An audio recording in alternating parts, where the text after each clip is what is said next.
ખૂબ ખૂબ ધન્યવાદ સાહેબશ્રી. મને આ મંચ ઉપરથી કહેતા જરાય અતિશયોક્તિ લાગતી નથી.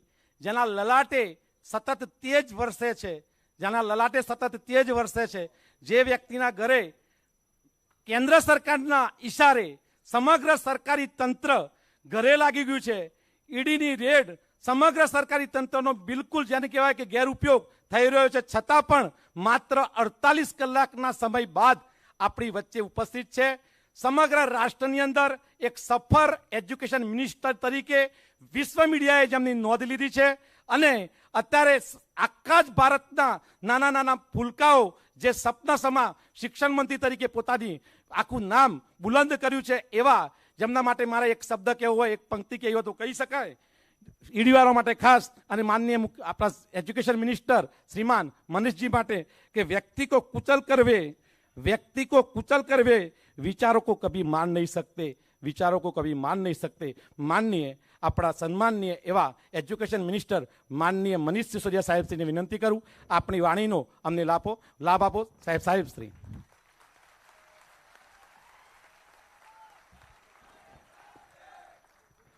भारत माता की वंदे इंकलाब.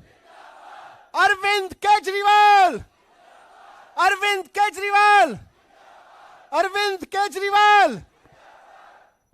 बहुत बहुत धन्यवाद. और विशेष रूप से जय सिंह चौहान जी जो आज के मंच का संचालन कर रहे हैं. जयदीप चौहान जी, जो मेरे लिए गर्व की बात है कि एक शिक्षक हैं और एक शिक्षा मंत्री को यहाँ पे वो आमंत्रित किया, इसलिए जयदीप भाई आपका भी बहुत बहुत धन्यवाद. आपने जो 2 लाइनें मेरे हौसला बढ़ाने के लिए पढ़ी, उसके लिए मैं आपका आभार व्यक्त करता हूं. मंच पर आसीन देश के सबसे यशस्वी और लोकप्रिय, और सिर्फ यशस्वी और लोकप्रिय नहीं, काम करने के लिए नित्य बेचैन रहने वाले मुख्यमंत्री श्री अरविंद केजरीवाल जी, और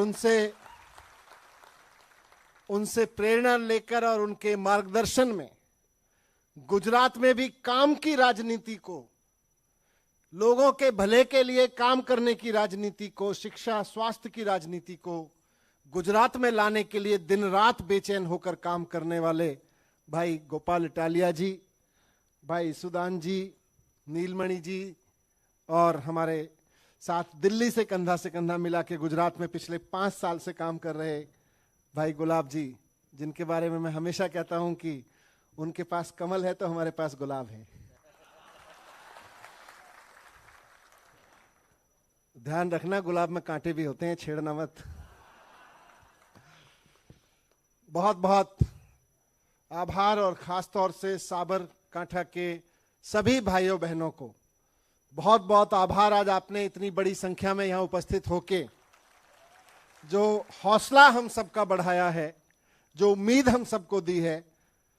मुझे याद नहीं, आप लोग तो साबरकांठा से रहते हैं, कि इस हॉल में इतनी बड़ी संख्या में कि यहां 1 इंच भी एक आदमी के अटने के लिए, सटने के लिए जगह नहीं बची है. ये आयल देख लो, साइड देख लो, ऊपर देख लो, पीछे देख लो, और हजारों लोग अभी बाहर खड़े हुए हैं. मुझे तो याद नहीं कि कभी इतनी बड़ी सभा, इतनी उत्साह जोश भरी सभा इस सभागार में हुई होगी. गलत कह रहा हूं तो बताना. ये हौसला आप सब लोगों की यहां मौजूदगी, इतनी बड़ी संख्या में यहां मौजूदगी, इस बात की सबूत है कि गुजरात में दिसंबर के अंत में, जनवरी में आम आदमी पार्टी की सरकार बनने से अब कोई नहीं रोक सकता. ये माहौल मुझे दिल्ली की याद दिलाता है. जब 2015 में हम और अरविंद जी दिल्ली में चुनाव प्रचार करने जाते थे, तो दिल्ली के भाइयों बहनों का इसी तरह से माहौल होता था, इसी तरह से गर्मजोशी से हर जगह स्वागत होता था. अभी 5 महीने पहले जब पंजाब में जाते थे, वहां भी मुझको यही जोश दिखाई देता था, और आज मुझे यहां साबरकांठा में आके यही जोश दिखाई दे रहा है. गुजरात के कार्यकर्ताओं में यही जोश दिखाई दे रहा है, आम जनता में यही जोश दिखाई दे रहा है. बात सिर्फ गुजरात में इस बात की नहीं है कि सब लोग मिलकर अरविंद केजरीवाल जी को मौका देना चाहते हैं. बात सिर्फ आम आदमी पार्टी की सरकार की नहीं है. बात इतनी सी है कि गुजरात का हर आदमी अब यह चाहता है कि हमें भी अपने बच्चे के लिए शानदार एजुकेशन चाहिए। गुजरात का हर आदमी अब यह चाहता है कि हमें भी अपने बच्चों के अच्छे स्कूल करने हैं, सरकारी स्कूल अच्छे करने हैं, प्राइवेट स्कूलों की फीस बढ़ने से रोकनी है। हर आदमी अब यह चाहता है, इसलिए तय हो रहा है कि गुजरात में आम आदमी पार्टी की सरकार अब बननी तय हो गई है।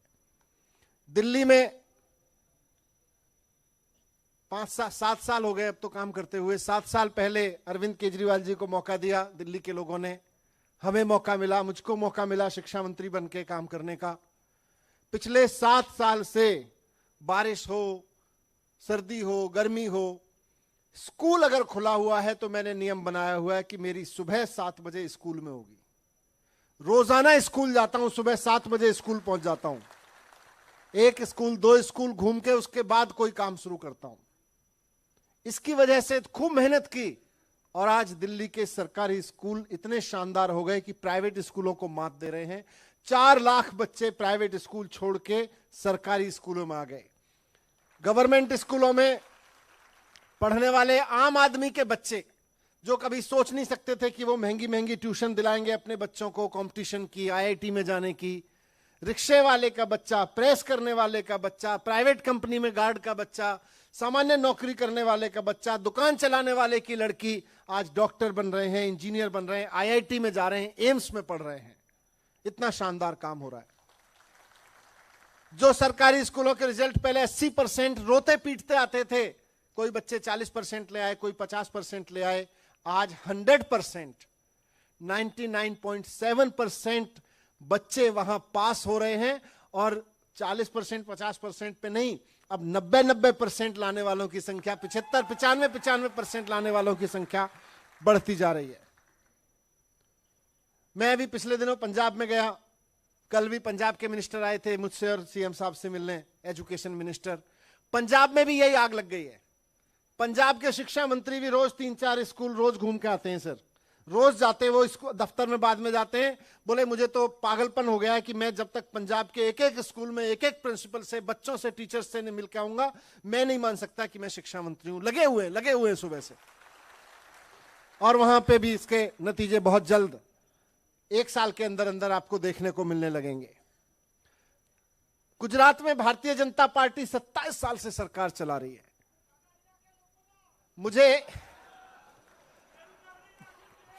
मुझे लगता था कि शायद 27 साल में कुछ तो किया होगा। मुझे गोपाल भाई का फोन आया, इस्तान भाई का फोन आया पिछले दिनों, जब हम लोग अप्रैल में आए थे।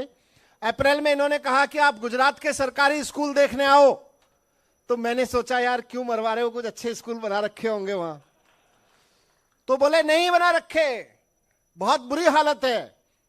दोस्त है मेरे, मैं इन पे पूरा भरोसा करता हूं, पर फिर भी थोड़ा सा डरते डरते मैं आया। मैंने कहा यार चलो देख लेते हैं क्या स्कूल दिखाना चाहते हैं, बुरी हालत है तो हो सकता है 27 साल में यहां भारतीय जनता पार्टी की सरकार है, कुछ तो किया ही होगा स्कूलों में, सरकारी स्कूलों में। मेरे को बोले चलो शिक्षा मंत्री के हलके में चलते हैं, विधानसभा में चलते हैं। तो गुजरात के शिक्षा मंत्री की विधानसभा में मेरे को ये ले गए और वहां हमने 2 स्कूल देखे, शहर में देखे, किसी गांव में भी नहीं। और दोनों के दोनों स्कूल ऐसे लग रहे थे जैसे अभी अभी किसी 6 महीने से बंद पड़े किसी कबाड़ खाने को खोल दिया गया हो। मकड़ी के जाले चारों तरफ, दीवारें सड़ी हुई, सब रोग लटक रहा है उसमें से। और बच्चे वहां बेचारे फर्श पे बैठ के पढ़ रहे हैं।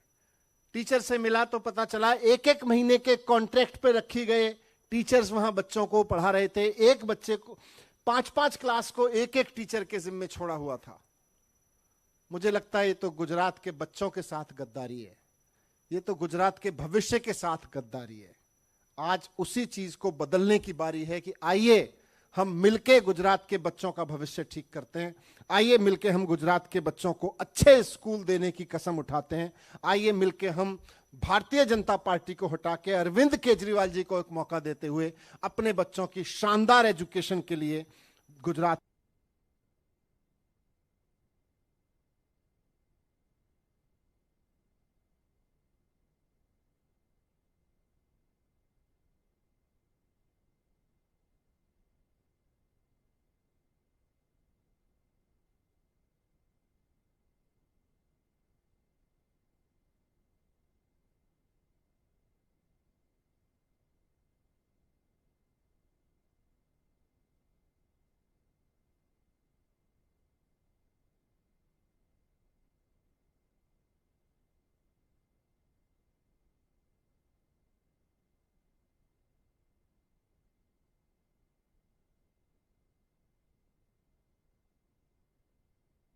है।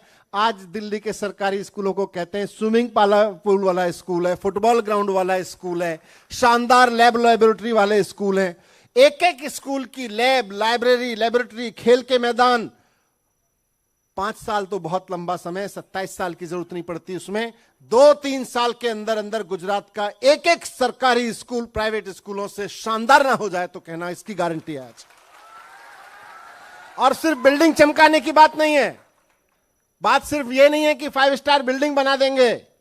हर बच्चे का हक है गुजरात के कि उसको भी शानदार स्कूल में पढ़ने का मौका मिले, शानदार लैब में बैठने का मौका मिले, शानदार लाइब्रेरी में पढ़ने का मौका मिले। लेकिन हर बच्चे का हक है कि उसको भी प्राइवेट स्कूलों जैसी या दिल्ली के शानदार स्कूलों जैसी शानदार पढ़ाई मिले। इसलिए पढ़ाई बहुत शानदार कराएंगे, उसके लिए जितनी टीचर ट्रेनिंग करानी पड़े। आज दिल्ली में वही टीचर हैं लेकिन इतनी शानदार एजुकेशन दे रहे हैं। गुजरात में भी वही टीचर हैं, टीचर्स बहुत शानदार हैं गुजरात के। सरकार खराब है, सरकार शिक्षा पे ध्यान नहीं देती है। वही काम करेंगे। अगर मैं दिल्ली के टीचर्स को अरविंद केजरीवाल जी के आदेश पर IIM अहमदाबाद में प्रिंसिपल्स को स्कूल मैनेजमेंट की ट्रेनिंग कोर्स लेने भेज सकता हूं, तो गुजरात के प्रिंसिपल्स को क्यों नहीं भेजा जाता भाई अहमदाबाद के IIM में? अहमदाबाद तो IIM का तो गुजरात में ही है, उनको तो रोज भेजना चाहिए, यहां से खूब सारों को भेजना चाहिए। लेकिन नहीं, टीचर्स उनके प्रायोरिटी पे ही नहीं है। तो टीचर्स ट्रेनिंग दिला के, टीचर्स को सारी सुविधाएं दे के पढ़ाई शानदार करेंगे। और जो टीचर्स की कमी है, मौजूदा स्कूलों में टीचर्स की भारी कमी है, टीचर्स की कमी को पूरा करेंगे। दिल्ली में अरविंद केजरीवाल जी की सरकार ने 19,000 टीचर्स भर्ती किए हैं, 19,000। और आज मैं गुजरात में कह रहा हूं कि गुजरात में टीचर्स की भारी कमी है। आप सरकार बनवाइए, पहले साल में 1 लाख टीचर्स भर्ती करेंगे, 1 लाख नए लड़के लड़कियों को। पहले साल में 1 लाख नए नौजवान टीचर्स को नौकरी मिलेगी, सरकारी पक्की नौकरी मिलेगी। टीचर्स को, टैलेंटेड टीचर्स को नौकरी मिलेगी और बच्चों को शानदार टीचर्स मिलेंगे पढ़ाने के लिए। यह आज केजरीवाल जी की गारंटी है। और दिल्ली में, यहां गुजरात में विद्या सहायकों के बहुत सारे मसले हैं, बहुत बड़े बड़े मसले हैं विद्या सहायकों के। एक एक विद्या सहायक के सारे मसलों की अरविंद केजरीवाल जी ने लिस्ट बना रखी है। आप सरकार बनवाइए, महीने भर के अंदर अंदर सबको सॉल्व करेंगे, सारे विद्या सहायकों के मसलों को सॉल्व करेंगे। मैं यहां से पिछली बार आया था तो कुछ युवा मिले थे, गोपाल भाई और रिजवान भाई ने भी मुझे और थोड़ा अपडेट दिया कि यहां बच्चे टीचर्स में कैरियर बनाना चाहते हैं, बीएड करके बैठे हुए हैं, टीचर ट्रेनिंग लेके बैठे हुए हैं, लेकिन सरकार टीईटी का एग्जाम नहीं कराती है। लोग टीईटी का एग्जाम के लिए भटक रहे हैं, डिग्री ले लेके कि बीएड की डिग्री तो है, टीईटी नहीं है। क्यों नहीं है? क्योंकि सरकार ने नहीं कराया। सारे टीईटी के एग्जाम हमेशा समय पे कराएंगे और उसके बाद सारी भर्तियां करते रहेंगे साथ साथ में, कोई पद खाली नहीं छोड़ेंगे। ये केजरीवाल सरकार की जिम्मेदारी है। दिल्ली में करके दिखाया, पंजाब में भी करके दिखा रहे हैं और गुजरात में भी करके दिखाएंगे। ये आज आप सबके बीच में बहुत इंपॉर्टेंट गारंटी है। आइए गुजरात का भविष्य बनाते हैं। इनके हाथों में गुजरात के बच्चे सुरक्षित नहीं हैं, उनका भविष्य सेफ नहीं है। हमारे घरों में जो बच्चे हैं वो हमारे बच्चे हैं, गुजरात के बच्चे हैं। आपके बच्चे बहुत प्यारे हैं। अभी मैं यहां अंदर आया, एक बहन ने फूल दिया, टीका लगा के स्वागत किया। एक छोटी सी बच्ची, इतनी सी, बहुत भीड़ के बीच में बड़े हौसले से केजरीवाल जी को फूल देने के लिए खड़ी थी। मैंने उसको गोद में उठा लिया। मुझे लगा यही तो भविष्य है जिसको ऊपर उठाना है। आइए मिलकर गुजरात के भविष्य को ऊपर उठाते हैं। आखिर में एक चीज कहूंगा, लड़ाई आसान नहीं है। आप सब लोगों का जोश देख के हौसला हम सबका भी बढ़ता है, हमारा सबका हौसला देख के आप सबका भी बढ़ता है, एक दूसरे का देख के सबका बढ़ता है। अभी 2 दिन पहले मेरे घर में कुछ बिन बुलाए मेहमान आए थे। मेहमान अच्छे लगते हैं, लोग अच्छे थे, लेकिन जिन्होंने भेजे थे उन्होंने बिना बुलाए भेज दिया था। मैं डरता नहीं हूं, मैं अरविंद केजरीवाल जी का सिपाही हूं, ईमानदार हूं। काम करने की राजनीति और ईमानदारी की राजनीति अरविंद केजरीवाल जी के साथ पसीना बहा के सीखी है। मैं डरता नहीं हूं। और इसीलिए जब मेरे घर में सीबीआई पहुंची तो यकीन मानिए मेरे भाई और बहनों, मुझे एक सेकंड के लिए भी डर नहीं लगा, एक सेकंड के लिए भी घबराहट नहीं हुई।